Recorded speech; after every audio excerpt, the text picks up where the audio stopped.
ကျေးဇူးပါတယ်အခုလိုSB စကျွန်တော်တို့ထိုင်ဘာတွေပြောနေလဲဒီတိုင်းခါမှာတင်းကျွန်တော်လေးတာလေးနည်းနည်းလေးချွတ်တယ် โอเคပါချက်လိုက်ပါဘောင်းမူတာချက်လိုက်ပါဘောင်းမူတာတော့ဘာဖြစ်လဲဟင်းနေကိုယ်ကလ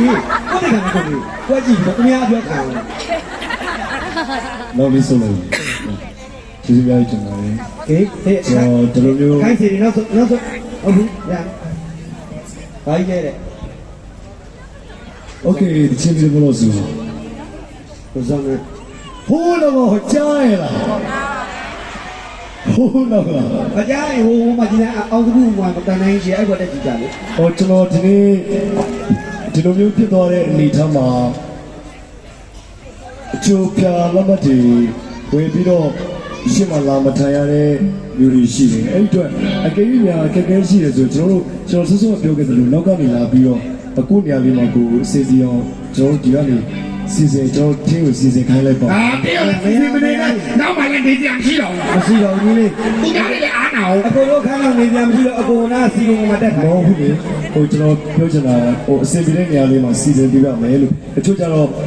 စိတ်မကောင်းဖြစ်စရာဖြစ်မယ်လေဟိုပြာလမဝင်ရတယ်ဆိုတာလေနေပူကြီးထဲမှာတန်းစီဝင်ရအဲ့တော့ကိုဝင်တဲ့ပြာနေရာလေးမှာတော့ကိုကြည့်ကြည့်ကြတယ်ကဲစကားကိုလေတစ်ခါပြောရင်နှစ်ခွန်းသုံးခွန်းမှပြောချိန်မရှိဘူးမတော့အောင်မလားဟိုတကယ်ပြောတာဟုတ်ပြီဘာသာအလုံးရှိပါတယ်ကိုစမ်းပွင့်ဘာကြောင့်ပိသက်တွေဒီတော့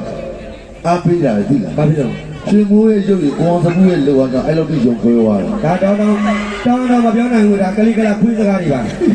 အဲ့ဒါတကယ်ကိုစမ်းကိုမနှောင်းဘူးပိသက်ကတကယ်များတယ်ဟုတ်တယ်ကျွန်တော်ယုံမခါခင်လေးကကျွန်တော်ပေးသွားပုတ်တာအခုမှပြန်ရောက်တယ်အေးဟောကျွန်တော်တိုးနေကျွန်တော်တိုးနေရတယ်ကဲကျင်းနေမှာလေကျွန်တော်လည်းအခုချိန်ဒီတော့ဘာဖြစ်နေရတော့အဲ့ဒီခါတော့မော်တယ်ကိုသိကနေကိုနေလို့